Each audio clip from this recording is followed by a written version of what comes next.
जदि जड़े मनुष्य शरीर धारण कर शरीर हूँ सब खदर्ज शरीर सब थार्ड क्लास शरीर हूँ पंचभौतिक शरीर दुर्गंध झाल मलमूत्र शरीर भरिकी अच्छी देवता मान शरीर हूँ बहुत सुंदर शरीर दिव्य शरीर तांको देहरु झाल बाहर देहरु दुर्गंध बाहर से देवी देवता मैंने जुआड़े जी देहरु सुगंध बाहर किंतु शिव कहते जदि ये थार्ड क्लास शरीर पंचभौतिक शरीर पाई जड़े हरिनाम करे हरि भजन करे ताहले आम भली बड़ बड़ देवता मैंने सम्मान दियंती मदृश्य नमस्य सदा नमस्य मैंने नमस्कार करते बड़ बड़ देवता मैंने देखो हरिभक्तिर कौन गुण कहते आराधना नाम सर्वसा विष्णु आराधना परम हे देवी ये जगत रे जेते पूजा अच्छी सबुठ श्रेष्ठ आराधना हूँ विष्णु आराधना जगन्नाथ आराधना हूँ श्रेष्ठ आराधना तस्मात् परतर देवी तदिया नाम समार्चनम कहले ताठारु मध्य बड़ आराधना अच्छी विष्णु आराधना ठारू कौन सेटा आउ कौन आराधना अच्छी ना तदिया नाम समार्चनम तदिया नाम माने जो माने विष्णुकर भजन करती विष्णु भक्त तांकर सेवा करवा हूँ विष्णु सेवा ठारू मध्य बड़ से वैष्णव सेवा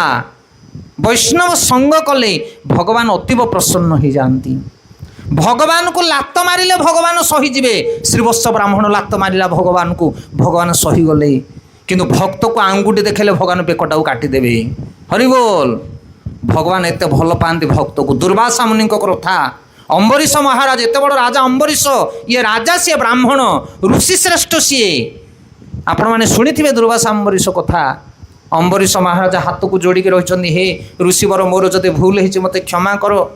किंतु क्रोधित हो गले दुर्वासा मुनि जटारू तांकर गोटे केश बाहर करके पकेले कहले राजा को विनाश कर गोटे विशाल असुर बाहरला कृत्या दौड़ी गला राजा को मारिया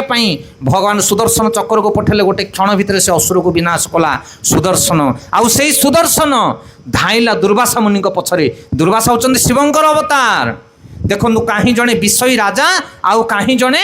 महान ऋषि भक्तिर केते शक्ति से प्रसंग पढ़ंतु भागवत आपण मैंने जानीपर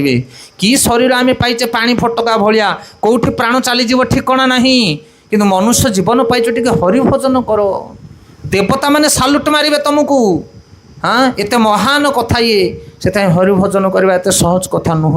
बहुत गंभीर तत्व ये तेणु दयाकोरी आपण मैंने सत्संग करंतु साधु संगर जो रस जो आनंद अच्छी ताको मनुष्य पाइला पर जगतर कौन सी स्वाद ताको भल लगे ना